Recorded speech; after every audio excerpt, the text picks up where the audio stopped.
Good evening and welcome to News from Neptune for the 11th week of 2018. I'm Carl Estabrook. Since 1990, this program has been a weekly hour of spontaneous and unrehearsed discussion of the news of the week and its coverage by the media, first on a so-called community radio station, and now via Urbana Public TV and YouTube. Earlier editions of this program are available on archive.org. Our program's name, News from Neptune, comes from Noam Chomsky, who's been writing sensible things about U.S. politics for twice as long as we've been on the air. Chomsky says that in the U.S. media, either you repeat the same conventional doctrines everybody is saying, or else you say something true, and it will sound like it's from Neptune. Tonight, David Green and I will try to say some true things, with thanks to Dr. No, J.B. Nicholson, for research. No's notes are posted on the News from Neptune Facebook page. We try to bear in mind the murdered Rosa Luxemburg's remark from a century ago: the most revolutionary thing one can do is always to proclaim loudly what is happening. This is a vote against war edition of News from Neptune. There's a primary election in this congressional district on Tuesday, and we suggest that the only vote that is actually a vote against war by our representatives — we're not really given too many choices on this — is a vote for David Gill on the Democratic ballot for the 13th Congressional District for the seat in Congress from this area. All the other candidates — there are 3 or 4 other candidates for that seat — are pro-war. David is against the war, believes that American troops and weapons should be brought home from the Middle East, and has some other attractive positions, including a position in favor of single-payer that's not shared by his opponents, all of whom are organizational Democrats. We will talk about some various aspects of this election, of the issues involved in this election, but we'll start with David Green's list of topics. I don't have a long list, but just to play off, one of the things has to do with the recent election in Pennsylvania, in western Pennsylvania, and what is being made of it by the media in terms of Democratic Party strategy. There is a kind of a shocking willingness to believe, after 30 or 40 years of failure, that the answer to the Democratic Party is to move, quote unquote, back to the center because of this fellow who eked out a victory in this election on the basis of what's come to be called a centrist Democrat. And so the New York Times and I presume other liberal outlets are anxious to show that this changes everything in terms of the Democratic Party strategy. What was your take on that in terms of your? Well, I mean, the general point is the one that you suggested at the beginning, that the Democratic Party now on most issues, including issues of war and peace, is substantially to the right of where it was even a generation ago. And the result is the presentation of candidates like this guy, who would have been moderate Republicans at best a generation ago, as somehow cutting-edge Democrats now. That's very dangerous. It's a serious problem. I gave a lecture a while ago at the little university around the corner in which I read to students the platform of the Eisenhower campaign in 1952 without telling them that that's what it was, and asked them what party did they think that was putting forward. They thought it was the left wing of the Democrats because of its because of its position on unions, social supports, what are being called entitlements by the present Republican Congress. They said this was clearly a left liberal program, and it was the program that Dwight Eisenhower ran on in 1952. Yeah, and of course the plight of the Democratic Party in this country is really no different than the plight of the social democrats, what are usually called social democrats, or in Britain, Labour. In every other developed country, at least in Europe, that there was a kind of a pact made between capital and labor, or capital and the working class, post-World War II. And it was, we'll get along with you. Leo Panitch, in his interviews with Paul Jay, has been making a point, and something I don't think I really fully understood, what the nature of the Labour Party was when it was at its ascendancy in the 1960s under a fellow named Harold Wilson. But of course, that pact was broken when the capitalists saw fit that it really wasn't working for them anymore, meaning it wasn't working for profits anymore. And the contrast between the Labour Party in Britain and our own Democratic Party, at least as the Labour Party acts like a real party.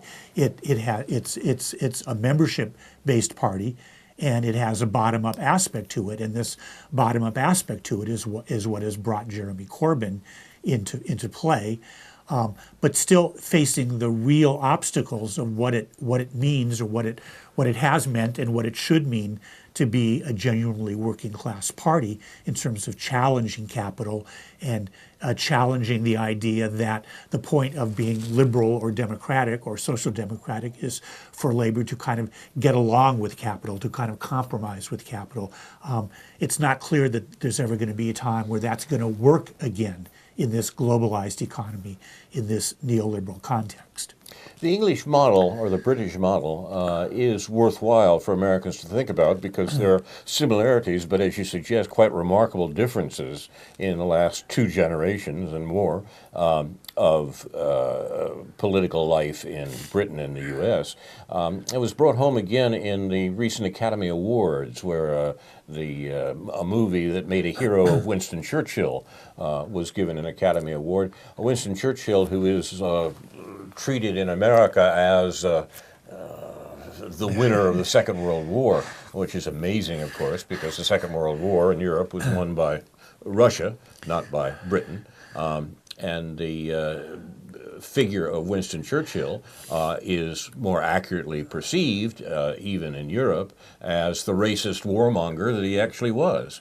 The willingness of Churchill to carry on the Second World War when it could have been avoided is a point made by the remarkable book Human Smoke, which I recommended here before, and is a corrective to one of the greatest bits of mythology that we have in the United States. That mythology is the Second World War mythology that says Britain and the United States rose up and smote fascism, and that hasn't bothered us much anymore. I mean, this is nonsense about the Second World War, and when it's used to justify oppressive war, imperialist war by the United States, as it is now, a great crime is compounded. The question of this current election brings up some military issues too that are worth mentioning. It turns out that in the coming the elections this year in this country, beginning with elections like the primary in this district next Tuesday, there are an extraordinary number of former intelligence and military operatives from the CIA, from the Pentagon, from the National Security Council, from the State Department, running for office as Democrats. The Democrats are reconstituting themselves after their disappointment in the Clinton campaign by embracing the deep state, by embracing the intelligence community and getting people, it's an amazing phrase, of course, and getting people from the intelligence community, from the CIA, the NSA, the State Department, and so forth, to run as Democratic candidates. The potential influx of military intelligence personnel into the Congress has no precedent in U.S. political history, even after the Second World War, even before the Second World War.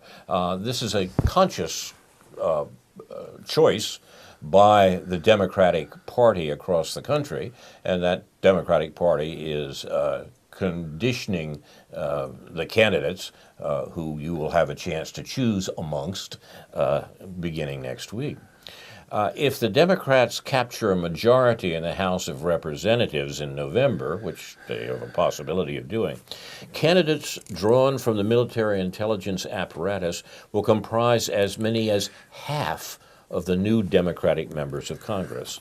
They'll hold the balance of power in the House of Representatives. This is amazing. This is quite amazing.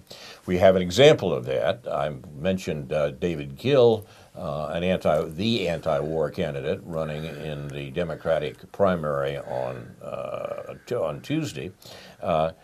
One of his opponents is a man called John Abel. Ebel, actually.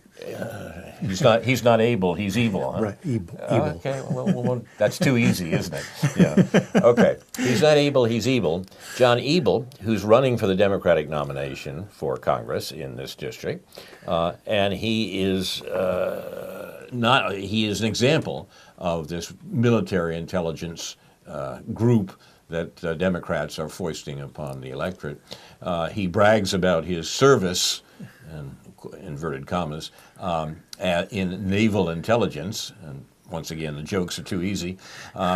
He boasts about his service in scenes of American war crimes, from Yugoslavia to the Middle East. This is clearly a man to be avoided, and his principal opponent is an anti-war figure whom we've spoken of before, David Gill.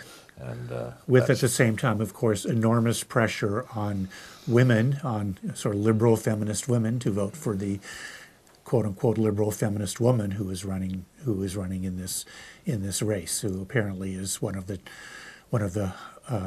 top the equally, according to our friend David Johnson, and I haven't been able to find where these poll numbers come from, but apparently Gill and Betsy Dirksen Londrigan are neck and neck, as they say. But one more comment about the 13th District. Naked Capitalism, the excellent website, which draws in articles of various kinds, usually about economic issues.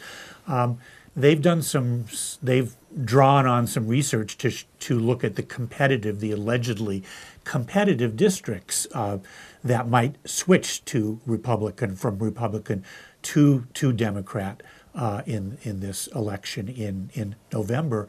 And I'm sorry to say that even among they consider a top 40 close districts by looking at the layout of the population and the voter registration by party in those districts, and then they add another 20, maybe less competitive. But even in all those 60, the 13th district does not come up.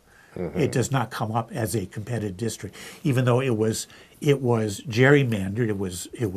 It was created by the state Democratic Party in 2010 after the last census to be a kind of a 50-50 district. Well, Rodney Davis has shown versus both Ann Callis in 2014 and then another fellow, who I ran against. Has to be said for full disclosure, as they say, and he got 58% against her, and he probably got at least 60% 2 years ago. Maybe the candidate will do better this time, but apparently there isn't any indication from the polling. It isn't clear who the candidate is, so that remains to be seen. So there's no reason to be completely discouraged about it, but it's not in the top 60. The point of the election in regard to war policy is certainly difficult in the sense that there is only one anti-war candidate on the ballot, on the primary ballot, happened to be the Democratic primary ballot. But I must say that if one of the other Democratic candidates, one of the pro-war Democratic candidates, is nominated to run against the Republican incumbent in this district, Rodney Davis, I'll vote for Davis. The reason being... You heard it here first. Well, unless you've heard my other program. Unless your wife has already heard it. The point here is that the Democrats, with the exception of David Gill are pro-war, support the war policies that the present administration has inherited from the last administration, and also supportive of the Russiagate nonsense that is brought the U.S. closer to war with Russia since the Cuban Missile Crisis, more than 50 years. I mean, this is madness. This is craziness, and we should not return Democrats unless they give us an indication, at least, that they will not be bound up with this madness. Now, that leaves us with perhaps a Republican and a Democrat for candidates for Congress in this district, if David Gill does not get the nomination, leaves us with a Republican and a Democrat, both of whom favor the ongoing war-making of the United States. Why then choose the incumbent Republican, who clearly is just as bad? The reason is actually indicated by the previous incumbent for this seat. The Republican who held the 13th district seat before Rodney Davis was Tim Johnson. Tim was elected as a supporter of the Iraq War, a supporter of the military activities of the Bush administration, but in office changed his mind. He was eventually involved in a lawsuit against the war in Libya, and was one of the only Republicans to stand against the war-making of the Republican and Democratic administrations in subsequent years. That's a good sign. That's a good precedent. We can urge Rodney Davis to do something like that, perhaps not with a great deal of confidence that he'll do it, but we know what the Democrats are doing. We know what the Democrats are doing with the Russiagate nonsense and the rush towards war against a nuclear armed power. This is serious. And the foufra around the poisoning case in Britain has just accentuated how serious the U.S. and its dog's body in Britain is about war provocations against Russia. We can argue about why the U.S. is doing this, why the war provocations against Russia are so serious, but we have to recognize that they are serious and that what we can do to oppose them may even come down something as odd as voting for a Republican. Well, I won't commit myself to doing that, but let's talk about the U.S. Senate and what's going on there and how it tends to play out in relation to various issues, whether the bill opposing our war in Yemen or our arming Saudi Arabia to pursue its war in Yemen, as well as the overturning of much of the Dodd-Frank bill. We're always being told about these Democratic senators who are the good guys, you know, from the more liberal or left perspective, who are holding the line, and then those who are the bad guys who go along with the Republicans on Dodd-Frank, or who on overturning Dodd-Frank or much of it, or who are the problematic people in terms of supporting the Sanders-Lee, who's the other Murphy, the Right. Sanders-Lee Murphy bill on Yemen, and what all the politics is around all that. And I know when the business, the business about the Dodd-Frank came out, it was like, well, there were these 17 Democratic senators who voted with the Republicans in that, and they were called the Dirty 17 or whatever they were called. But it seems to me, first of all, when these senators agree to vote to overturn much of Dodd-Frank, that just leaves the other senators free to posture. It's true that most of them aren't. It's not posturing when Elizabeth Warren or Bernie Sanders is voting against that. But I don't see this bifurcation to be that clear in the Democratic Party. Now, in relation to Yemen, you have this invocation of the War Powers Act that's problematic in terms of its support, and there's this other bill being put forward. There's this sort of calculated bill being put forward to make it look like they're doing something when they're really not. And all of which is to say that it's always hard to figure out what the heck is going on in the Democratic Party, whether it's really anything genuinely positive or whether it's just posturing and how to get something done. And just to add on to that, the business, I know I listened to an interview this morning between Aaron Mate of the Real News Network and Marcy Wheeler, and they were talking about the chances of Pompeo, what's going to happen with him as Secretary of State. And Marcy Wheeler was saying, well, he hasn't been approved yet. And apparently one of the obstacles in the way of that happening is a Republican, Rand Paul. Yep. And she was talking about how, well, there's a couple Democrats who have gone along with that, but they may not go along with that either. So you may actually have a Senate subcommittee or whatever, intelligence committee or whatever committee, foreign relations committee, whatever it is that has to approve Pompeo before it goes to the full Senate. You may actually have a Republican preventing that from happening, albeit, we need to understand what it is Pompeo stands for, but it doesn't sound too good in terms of really, in contrast to Tillerson and in terms of ratcheting up the Iran war talk. So I put a lot there on the table. The new nominee for the State Department, Mike Pompeo, now head of the CIA, and the new nominee for the headship of the CIA, Pompeo's deputy, are wretched people. And one can hope that they are not confirmed by the Senate, and indeed urge one's own senators to vote against their confirmation. Both positions have to be confirmed by the Senate. But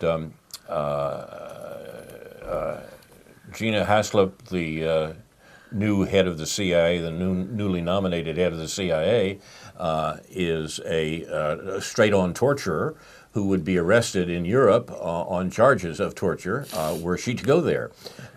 Pompeo is a madman who has said absolutely crazy things about how we have to bomb Iran, and the duo are the worst examples in the Trump government and the Trump administration of the neocon war-making line that we know and love so well. So we can do what we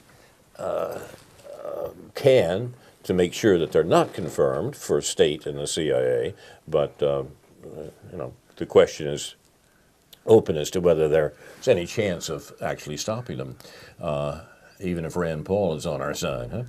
I take comfort, if that's the word, from a peculiar bit of testimony this week, and from the observation that's been around for a while that American military policy really has devolved into the hands of the military itself. That the Pentagon, in some ways, is running American military policy, not the White House, and certainly not the Congress, although under the Constitution, Congress has responsibility for that. The fact that we have undergone perhaps a quiet military coup with roots back into the Second World War, but perhaps more visible recently, is not something one would normally take comfort from. But on this matter, it might be, only because, as I say, of a little bit of testimony this week. The top U.S. general in the Middle East testified before Congress on Tuesday and said several important things. He signaled support for the Iran nuclear deal, which the Trump administration has attacked since it came into office. He admitted, under questioning from Senator Warren, that the U.S. really has no idea what Saudi Arabia does with the bombs that it sends to Yemen. The U.S. is providing the ordnance, is providing the bombs that the Saudi Arabia is dropping on Yemen. and it has no control over them. We simply give them to the Saudis and say, hey, have fun.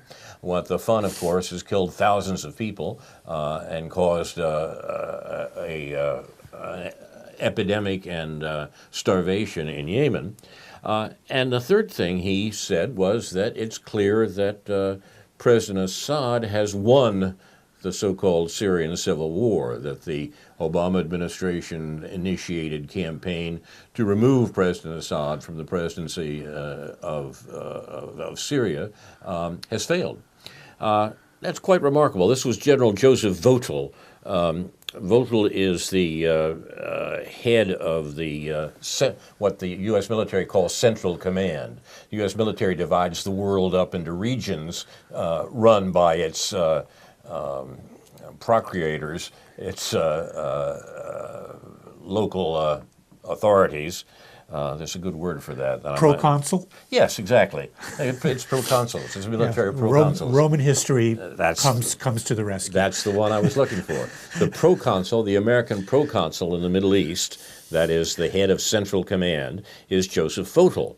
And it was Votel who testified this week on these points. Now, that's where the effective decision seemed to be being made in the U.S. government right now. Not that it's not important to have our senators and representatives, and indeed our chief executive, understand how dangerous what they propose is, but hey, it's awful that we're taking comfort, that the comfort we have comes from the military. Hasn't there always been at least a certain sentiment that the military understands the horrible nature of war better than the bureaucrats? I'm not sure. I'm loath to say that, right. But there seems to always have been a sort of grain of truth to that pops up every so often. A grain of truth. I think that may be right. Not that the generals they're the ones deciding things, and they're not the ones out there taking risks either. If you look at American military history, I mean, it's not clear. Please don't make me look at American military history. Well, I mean, that's the point. I'm not sure we can say, well, if it were just in the hands of the generals, it would be much better. Right. But there are, as you suggest, occasions where American mass murder being in the hands of generals has perhaps been better than it's being in the hands of the supposed civilian leadership. It was after all the civilian leadership that decided on Hiroshima and Nagasaki, and it was that same civilian leadership, by the way, that removed General MacArthur in Korea. Now, these are difficult questions, and it's hard to make a general There's observation, a little bit of an I think. Eisenhower effect. There's a little bit of an Eisenhower effect, I think, for those who are old enough to see that he at least cautioned against the military-industrial complex. Too much is made of that, likely, but it's just one of those quotes that pops up every so often. But it has the extra added advantage of being true. Yeah, and that he did a couple of things. He did some bad things, foreign policy-wise, of course, and American influence expanded in the 1950s, but he was cautious in a certain way. But anyway, so the vagaries of American officials were on notice again this week with the resignation, or this dismissal rather, of the sitting Secretary of State Rex Tillerson. Our friend Jefferson Clare at Counterpunch writes, "I mourn Rexon's," he calls him, Rex Tillerson from Exxon. "I mourn Rexon's passing. He was the least lethal Secretary of State of my lifetime. Tillerson was no Kissinger, Haig, Powell, Clinton, or Albright, and that was fine by me. Even though he was the former CEO of Exxon, Rex fought to save the Paris Accords, that is the climate change agreement that has been scrapped by this administration. He stood up to Israel and the Saudis on Iran, in other words, against their plans of attacking Iran. he quashed McMaster's bloody nose plan for North Korea. He refers to H.R. McMaster, the National Security Advisor, who's also out on his ear this week. And he outed his boss as a expletive moron. That is, he called Trump an expletive moron and never apologized. So, yeah, Tillerson, the best of a bad lot. Yeah. So in the larger picture of things, people are trying to sort these things out, and we have to have some good talking points to move forward here with about Korea, the relationship between American foreign policy in terms of the Russia versus China strategy, and how the peace overtures in Korea, which, as I understand it, are primarily due to the efforts of the leader of South Korea. Exactly. How all this has been playing out in relation to Russia versus China, Eurasia strategy, and how it may change if Pompeo is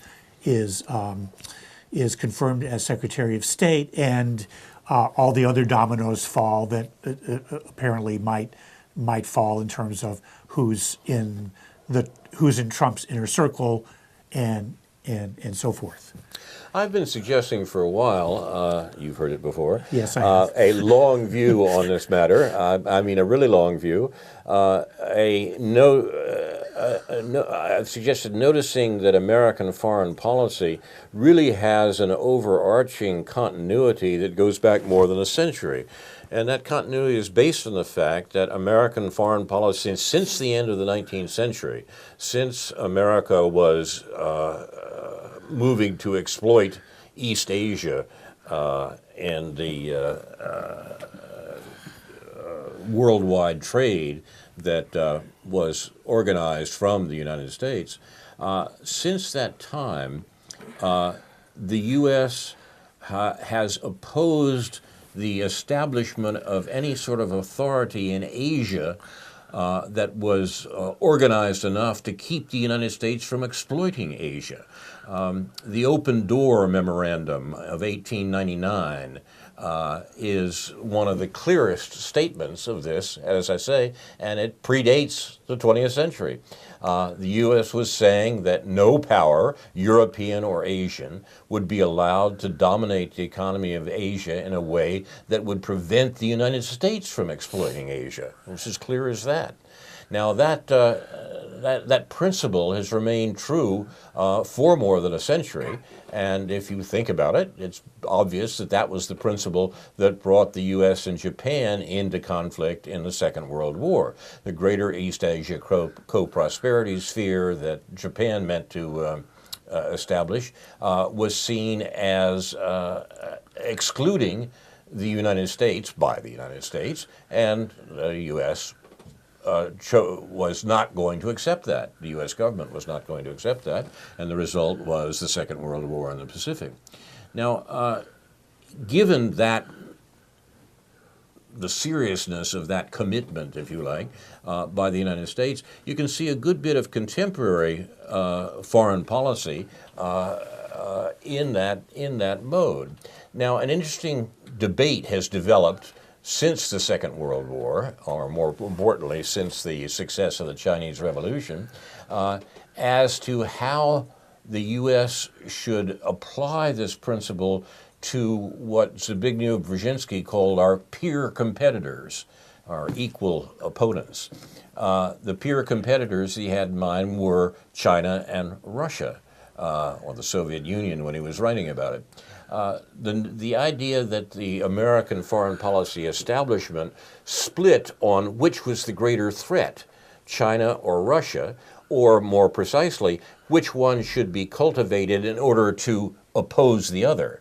That is, should the United States have some positive connection with China in order to dish the Russians, or should the United States try an entente of some sort with the Russians in order to stymie the Chinese? That debate still seems to be going on in the American government, and I actually thought last week that when Tillerson was fired, part of the reason was his attack on China during his African trip.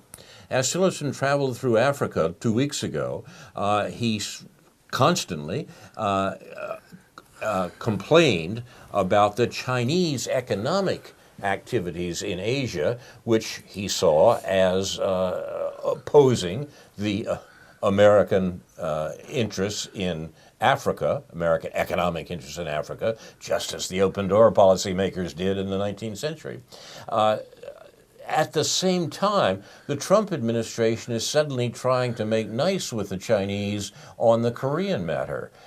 Trump's proposed meeting with the leader of North Korea is clearly part of an American approach to China, which was more positive than its approach to Russia. Was Tillerson wrong-footed on this? Did he not get the memo from headquarters? Did he choose the wrong side in this internal debate within the U.S.? I think that may be the case, and that may be a reason that we have the Iran hawk, as he's called, Mike Pompeo, as Secretary of State now. So what are the implications of that for Russia and Russiagate? Keeping in mind, of course, it's the Democrats who are more avidly pursuing that sort of conspiratorial line than Trump himself. That's true. And indeed, I think the reason that we've had this hysterical opposition to Trump from the Democrats, up to and including calls for coups and under some circumstances, and the entire Russiagate fantasy, which it really is. I think the reason we've had that is that the American political establishment has been afraid that Trump meant what he said during the campaign. Trump said during the campaign that the interventionist policies of the previous administration should be abandoned, and that he could sit down and do a deal with the president of Russia, with Vladimir Putin, and that's indeed what should be done for the sake of the peace of the world. This was, as the rest of the world recognized, this was eminent sense. What Americans heard, what the American War Party heard, what the American political establishment heard, was that Trump was Putin's puppet, that Trump was going to overthrow the war provocations against Russia that were the stock and trade of the last administration. The Obama administration fostered a coup in Ukraine, overthrew a legitimate government in Ukraine in order to annoy the Russians. The Democrats have been annoying the Russians ever since Zbigniew Brzezinski invented modern jihadism to use against the Russians in Afghanistan. So the sudden appearance of a presidential candidate who said, no, we want to do a deal with the Russians, scared the American political establishment, primarily the Democrats, to death. And they are worried, even though Trump in office shows very little signs following up on the sorts of things he did in the campaign. They're always afraid he might. And therefore, the Russiagate hysteria is primarily a way to make sure that the traditional American foreign policy of war provocations against Russia continue. War provocations against China is not a bad idea, too, in these people's view. But there is sometimes an internal argument about which is more important or which is more strategic right now. And similarly, it's been interesting and really predictable. I mean, these things are incredibly predictable if you just look at the New York Times. Whatever Trump is doing, they're opposed to it. That's right. Yeah. It's like it's like Marlon Brando. What do you got? Yeah, that's right. And Korea, just another example of that. It's just like, well, this is really rash. He just wants to go meet with the North Korean leader. I mean, again, when it comes to whatever Trump does, whether it's tariffs and so forth, what the big idea is hard to say. But the liberal press is extremely skeptical of something that seems on the surface of it to be obviously very positive, that people should be talking to each other rather than insulting each other.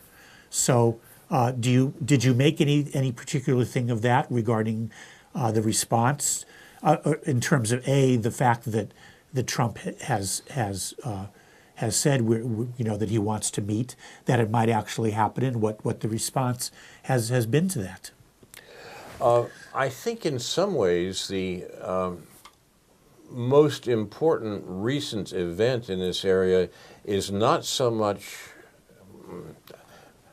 Trump's proposal to meet with the North Korean leader, although it's bound up with this, but rather Vladimir Putin's March 1st speech. That, I think, actually is making a difference at the level where these decisions are made in the U.S.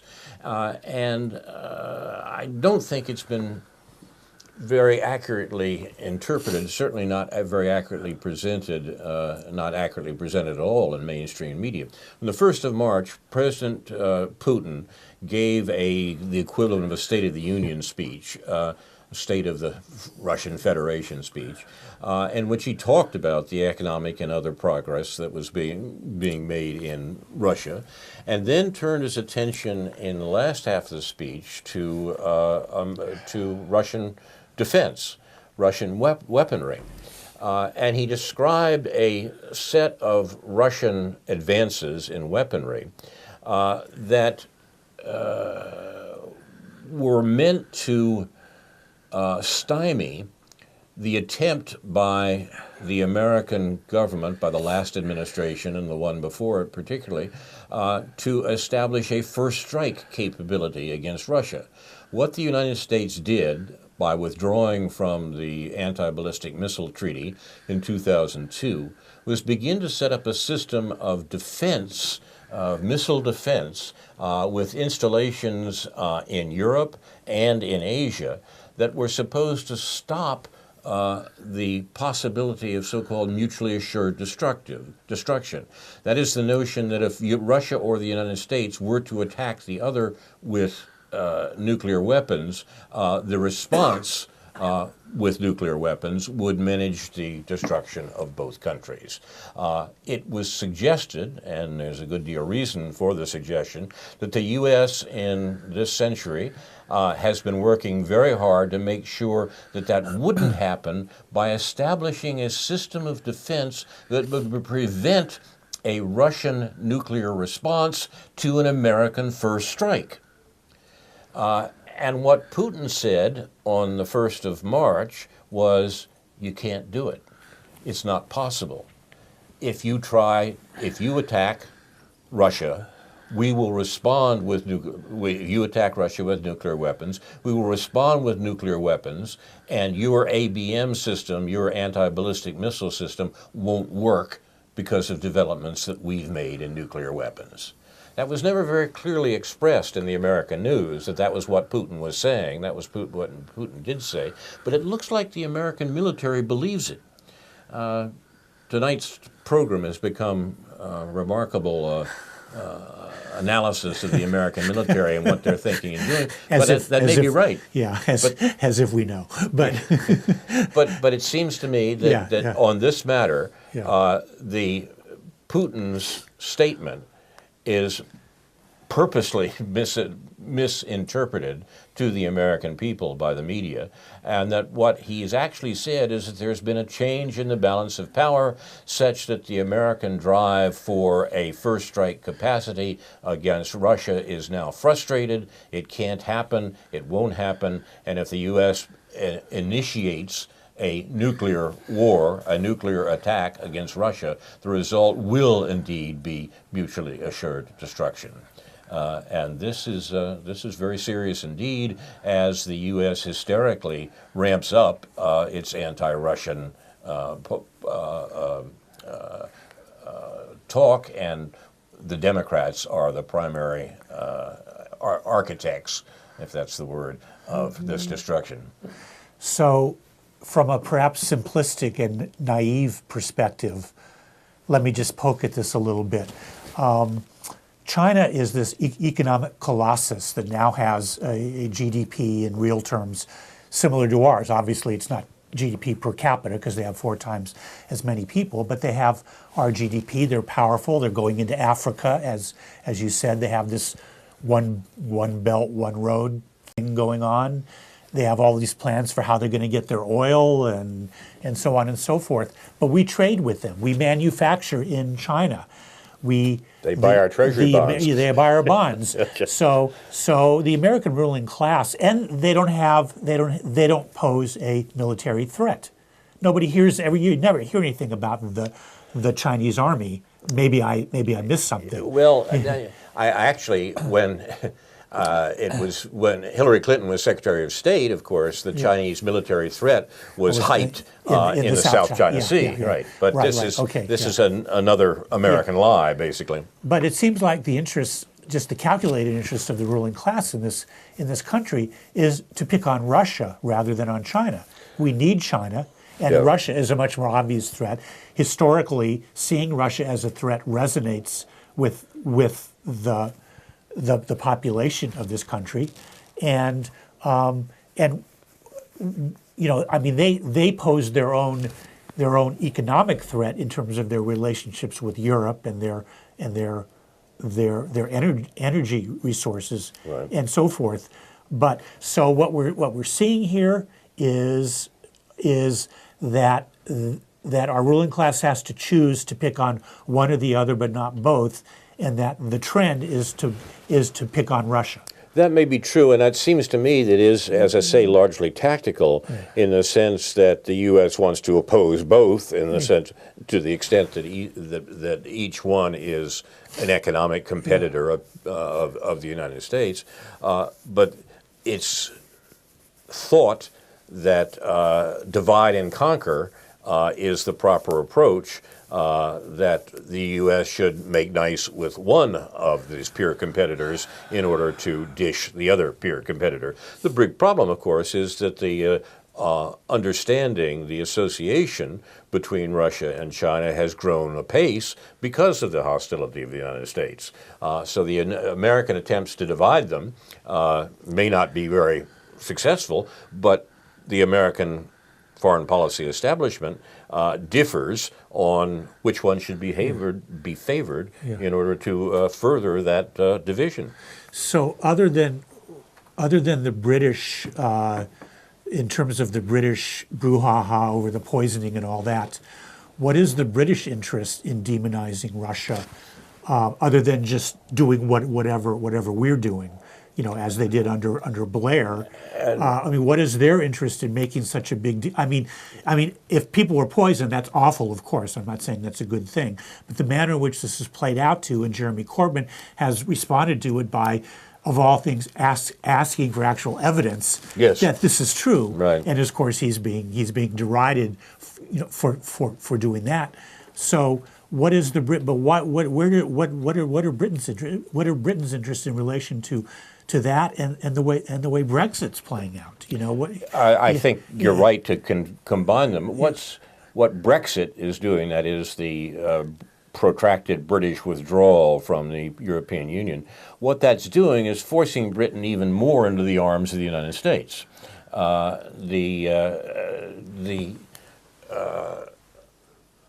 Unification, such it is, of Europe, which was always an American policy on the grounds that Europe would become an economic dependency, in a way, of the United States, the reestablishment of European capitalism after the Second World War was in the interests of the American 1%, the American capitalists, who needed the markets and the expansion. Same way Walmart opens a new store in a small town in the West, the U.S. decided it was worthwhile to. They've been closing them lately, but that's another story. which of course is another issue and an important one. Right. But my point was that the American rebuilding of Europe after the Second World War was never an act of pure altruism, but a reestablishment of American capitalism. The notion that the European Union, the breakup of the European Union, makes these economies even more dependent upon the United States seems to be the case for Britain.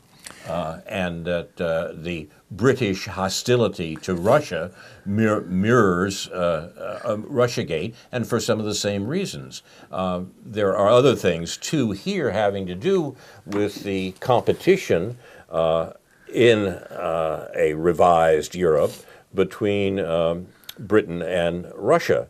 The Germans are not at all happy with the sanctions against Russia that inhibit German industry, and would look for a much more open economic relationship with Russia if the United States didn't forbid it.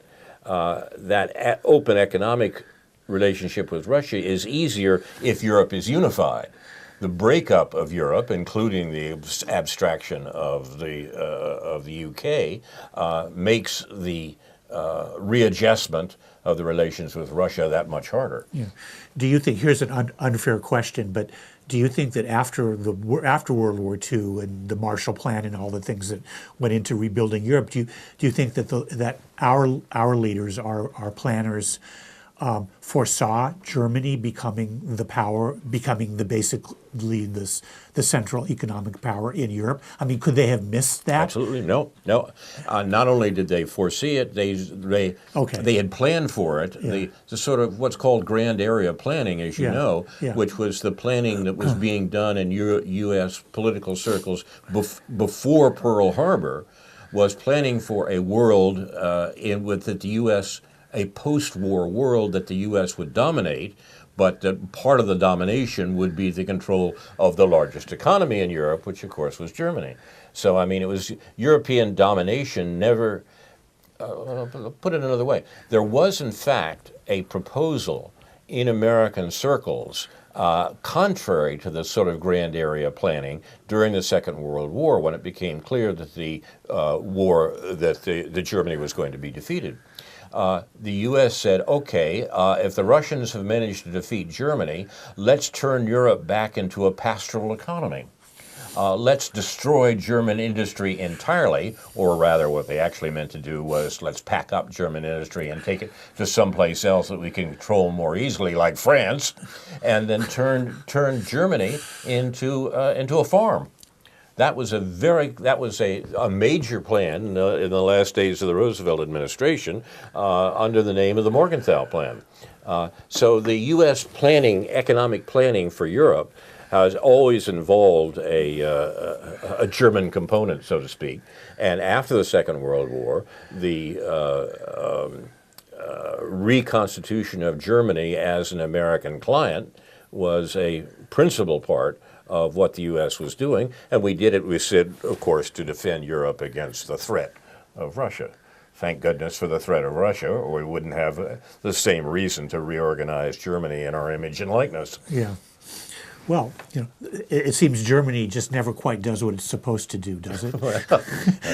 in many ways. And it's strong enough to make its writ run occasionally in ways that result in massive debt. As long as I'm sort of interviewing you here, any comments on the Italian job? Oh yeah, I think that the Italian job is a cloud no bigger than a man's hand on the horizon. I think it's very important indeed. Yeah. Let's be clear what happened in the Italian election 2 weeks ago. The establishment parties lost, and the populists won. That's been happening a lot lately. That's been happening a lot lately. You've put your finger on it, and that's what really scares our ruling class, by the way. I read the news today. Well, I mean, what they're really worried about, this is why we have all this talk about, fascism and the decline of democracy, and a lot of... I got another crazy book from the Harvard Political Science Department. They call it the government department, so help me. And last week saying, well, the problem is that democracy isn't working out very well because people are not doing what we want them to do. Therefore, we've got to start talking more about limiting democracy. Yeah. I can't make this stuff up. This guy is... I'll put a note about this book on someone you went to school with. No, someone my kids went to school with. Okay. I'm afraid. Whatever. But that's what's happening with this group.